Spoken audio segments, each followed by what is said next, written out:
Heart attack അതിൻ്റെ risk factors എന്തൊക്കെയാണെന്ന് നമുക്ക് കോമൺ ആയിട്ട് അറിയാവുന്ന കുറച്ച് കാര്യങ്ങളുണ്ട്. പുകവലി, മദ്യപാനം, stress, family history, hyper tension, diabetes തുടങ്ങിയവയൊക്കെ ഇതിൻ്റെ റിസ്ക് ഫാക്ടേഴ്സാണ്.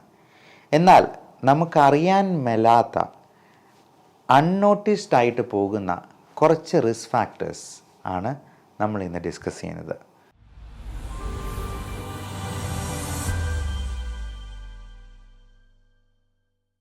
നമസ്കാരം, ഞാൻ doctor Bipin Jose, pulmo medical centre, Pala, Kanjirappally and Sultan Bathery. ഈ ഹാർട്ട് അറ്റാക്ക് എന്ന് പറയുന്നത് നമ്മുടെ ചെറുപ്പക്കാരെ അടക്കം ഒരുപാട് പേരുടെ ജീവൻ അപഹരിച്ചു കൊണ്ടുപോകുന്ന രംഗബോധമില്ലാത്ത ഒരു കോമാളിയാണ് എന്ന് തന്നെ പറയാം. കാര്യം 30കളിലും 40കളിലും മാത്രമല്ല, കഴിഞ്ഞ ദിവസം 14 വയസ്സുള്ളൊരു പെൺകുട്ടി ഗൾഫിൽ ഹാർട്ട് അറ്റാക്ക് മൂലം മരണമടഞ്ഞു എന്നുള്ള ദൗർഭാഗ്യകരമായിട്ടുള്ളൊരു വാർത്ത കേൾക്കുകയുണ്ടായി. അപ്പോൾ ഈ ഹാർട്ട് അറ്റാക്കിന് നമ്മൾ നോട്ടീസ് ചെയ്യാത്ത ചില കാരണങ്ങളും റിസ്ക് ഫാക്ടേഴ്സും ഉണ്ട് എന്നുള്ളതാണ് അതിലെ കാര്യം. ഏറ്റവും പ്രധാനപ്പെട്ട റിസ്ക് ഫാക്ടേഴ്സ് നമ്മൾ ആദ്യം പറഞ്ഞതുപോലെ സ്മോക്കിംഗ്, ആൽക്കഹോളിസം, അതേപോലെ നമ്മുടെ ഫാമിലി ഹിസ്റ്ററി. ഇതിനകത്ത് ഏറ്റവും പ്രധാനമായിട്ട് വരുന്നത് ഹെറിഡിറ്ററി ഫാക്ടേഴ്സ് തന്നെയാണ്. നമ്മുടെ വീട്ടിലുള്ളവർക്ക്, എന്നെ സംബന്ധിച്ചോളം പറയുകയാണെങ്കിൽ എൻ്റെ ഫാദറിന് ഹാർട്ട് അറ്റാക്ക് വന്നിട്ടുണ്ട്. ഫാദറിൻ്റെ അനിയന് ബൈപ്പാസ് കഴിഞ്ഞാണ്. ഇവർ രണ്ടുപേരും ബൈപ്പാസ് സർജറി കഴിഞ്ഞവരാണ്. എൻ്റെ ഗ്രാൻഡ് പേരൻസ് രണ്ടുപേരും ഹാർട്ട് അറ്റാക്കായിട്ട് മരിച്ചു പോയവരാണ്.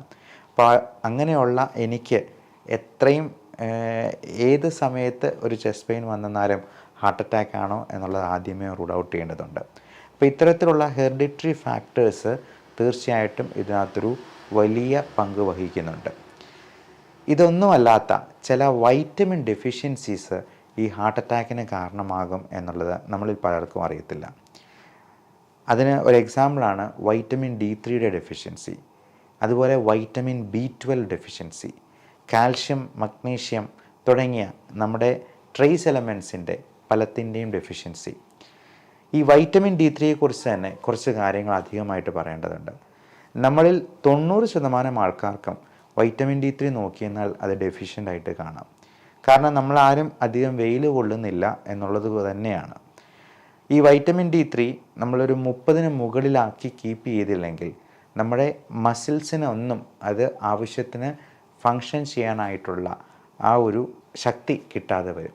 അപ്പോൾ കാൽഷ്യവും വൈറ്റമിൻ D3 കിട്ടിയെന്നാൽ മാത്രമേ മസിൽസ് എല്ലാം നന്നായിട്ട് ഫങ്ഷൻ ചെയ്യത്തുള്ളൂ.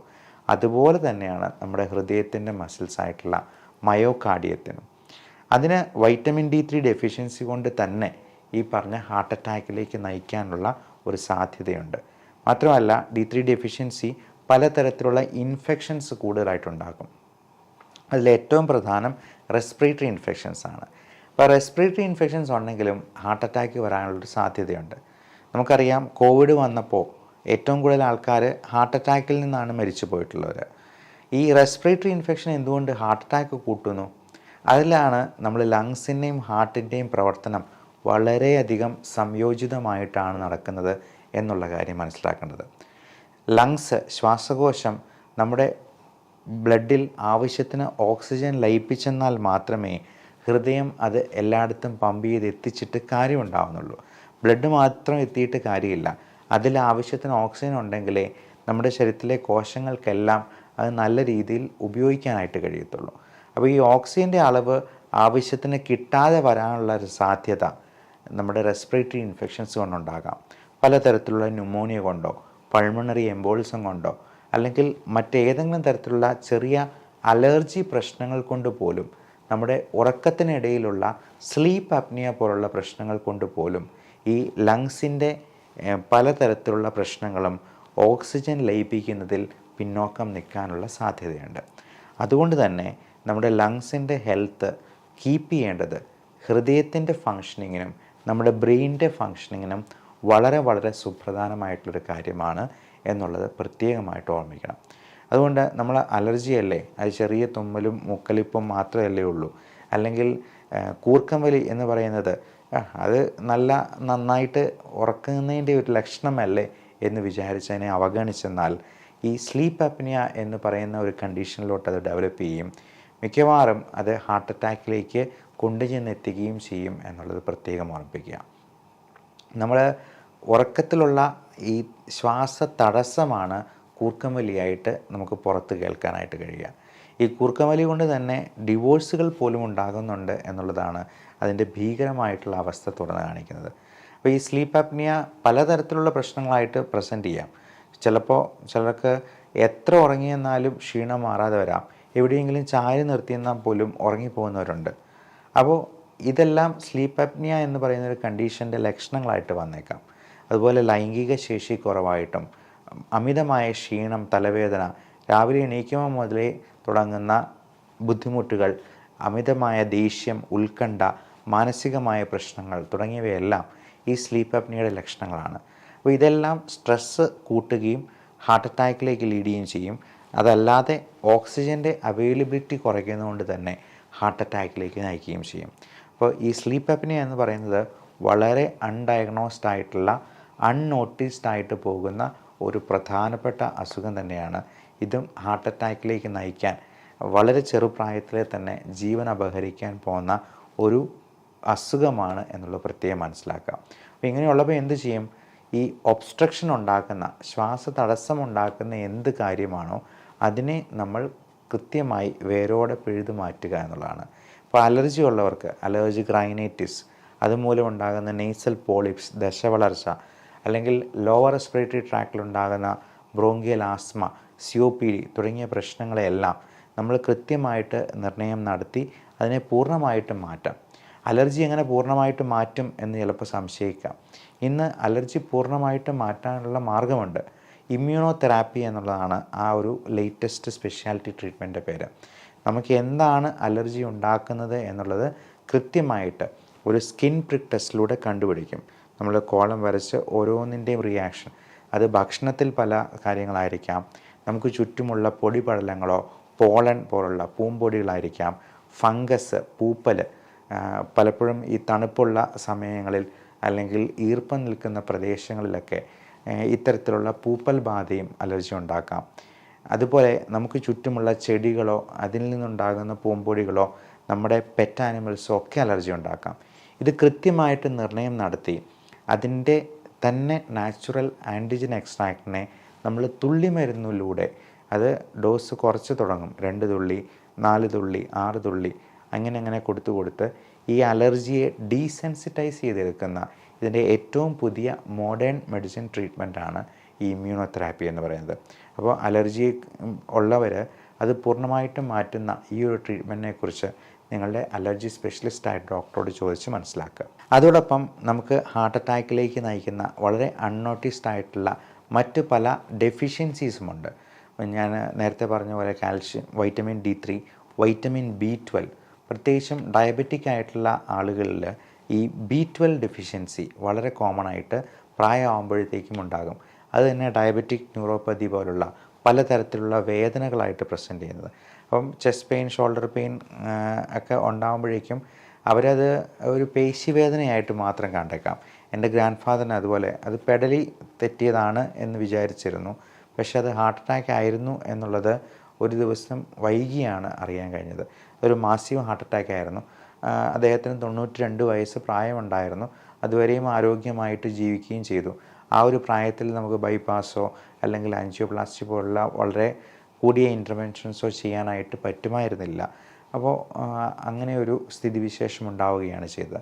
അപ്പോൾ പ്രായമാകും തോറും നമുക്ക് ഇത്തരത്തിലുള്ള ഡെഫിഷ്യൻസീസ് ഉണ്ടാകാനുള്ള സാധ്യതയും കൂടുകയാണ്. അത് നമ്മുടെ ഭക്ഷണത്തിൽ നിന്ന് ആവശ്യത്തിന് സപ്ലിമെൻറ്റ് ചെയ്യാൻ പറ്റുന്നില്ല എങ്കിൽ തീർച്ചയായിട്ടും അതിന് വേണ്ടിയുള്ള ടാബ്ലറ്റ്സോ ക്യാപ്സ്യൂളോ നിങ്ങളുടെ ഡോക്ടറോട് ചോദിച്ച് എടുക്കേണ്ടതായിട്ടുണ്ട്. അതുപോലെ വളരെ പ്രധാനപ്പെട്ട ഒരു അൺനോട്ടീസ്ഡ് സിംറ്റമാണ് ഹൈപ്പർ യൂറിസീമിയ എന്ന് പറഞ്ഞാൽ ഇത്രയേ ഉള്ളൂ, യൂറിക് ആസിഡിൻ്റെ അളവ് 8-ൽ കൂടുതലായിട്ട് കൂടുക. ഈ യൂറിക് ആസിഡ് കൂടുക എന്നാൽ തന്നെ പലതരത്തിലുള്ള ബ്ലോക്കുകൾ ഉണ്ടാകാം എന്നുള്ളത് നമുക്ക് പലപ്പോഴും അറിയത്തില്ല. യൂറിക് ആസിഡ് എന്ന് ഇംഗ്ലീഷിൽ എഴുതുമ്പോൾ അതിൽ 8 അക്ഷരങ്ങളാണുള്ളത്. അപ്പോൾ 8-ൽ കൂടിയെന്നാൽ 8ൻ്റെ പണി കിട്ടുന്ന 8 ലെറ്റേഴ്സ് ഉള്ള യൂറിക് ആസിഡ് എന്ന് പറഞ്ഞൊരു വീഡിയോ നേരത്തെ ചെയ്തിരുന്നു. അതിൽ ഈ ഹാർട്ട് അറ്റാക്ക് ഉണ്ടാക്കാം എന്നുള്ള കാര്യം നമ്മൾ പ്രത്യേകമായിട്ട് ഓർത്തിരിക്കേണ്ടതുണ്ട് എന്നുള്ളതാണ് ഇതിനകത്തെ പ്രധാനപ്പെട്ട ഘടകം. യൂറിക് ആസിഡ് കൂടുന്തോറും നമ്മുടെ വെയിറ്റ് കൂടുന്നതും നമ്മുടെ ഭക്ഷണത്തിൽ ഉണ്ടാകുന്ന മാറ്റങ്ങളുമൊക്കെയാണ് ഇതിലേക്ക് നയിക്കുന്നത്. അപ്പോൾ ഈ ഒരു പ്രശ്നവും ഹാർട്ട് അറ്റാക്കിലേക്ക് നയിക്കാം എന്നുള്ളതാണ്. ഇനി ഇതുപോലെ വളരെ അൺനോട്ടീസ്ഡ് ആയിട്ട് ഇരിക്കുന്ന വേറൊരു സംഗതിയാണ് നമ്മുടെ പല്ലിലെ ഇൻഫെക്ഷൻസ്, പ്രത്യേകിച്ചും മോണരോഗങ്ങൾ, ജിഞ്ചിവൈറ്റിസ് എന്നൊക്കെ പറയുന്നത്. ഈ പല്ലിൻ്റെ ഇൻഫെക്ഷൻസ് എങ്ങനെയാണ് നമുക്ക് ഹാർട്ട് അറ്റാക്ക് ക്ഷണിച്ച് വരുത്തുക എന്നുള്ളത് ചിലപ്പോൾ വളരെ അതിശയകരമായിട്ട് തോന്നിയേക്കാം. നമ്മുടെ ടൂത്ത് ഇൻഫെക്ഷൻസ് എന്ന് പറയുന്നത് കൂടുതലായിട്ടും ഗ്രാം നെഗറ്റീവ് ബാക്ടീരിയ അല്ലെങ്കിൽ പലപ്പോഴും അനിറോബിക് ബാക്ടീരിയ പോലും മൂലമുണ്ടാകാം. ഈ അനിറോബിക് ബാക്ടീരിയ തന്നെ നമുക്ക് ലങ്സിലോട്ട് ആ ഇൻഫെക്ഷൻ സ്പ്രെഡ് ചെയ്യാനുള്ള സാധ്യതയുണ്ട്.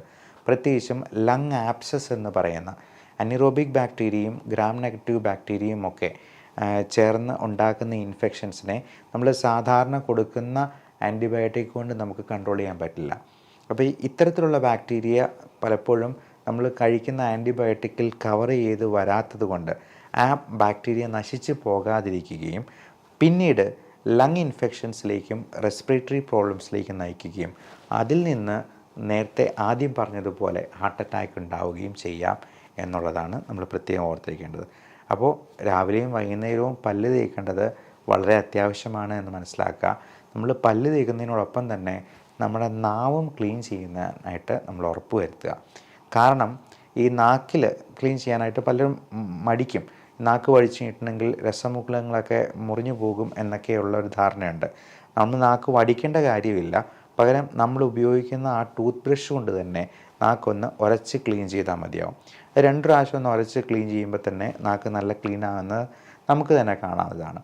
അതുപോലെ ടൂത്ത് ക്യാരീസ്, പല്ലിൽ പോടുള്ളവർ അല്ലെങ്കിൽ മോണരോഗങ്ങളുള്ളവർ എത്രയും പെട്ടെന്ന് തന്നെ നിങ്ങളുടെ ഡെൻറ്റിസ്റ്റിനെ കണ്ട് അതിന് വേണ്ട സൊല്യൂഷൻസ് നിങ്ങൾ തന്നെ ചെയ്തില്ല എന്നുണ്ടെങ്കിൽ അതുപോലും ഹാർട്ട് അറ്റാക്കിലേക്ക് നയിക്കാം എന്നുള്ളത് പ്രത്യേകം ഓർക്കുക.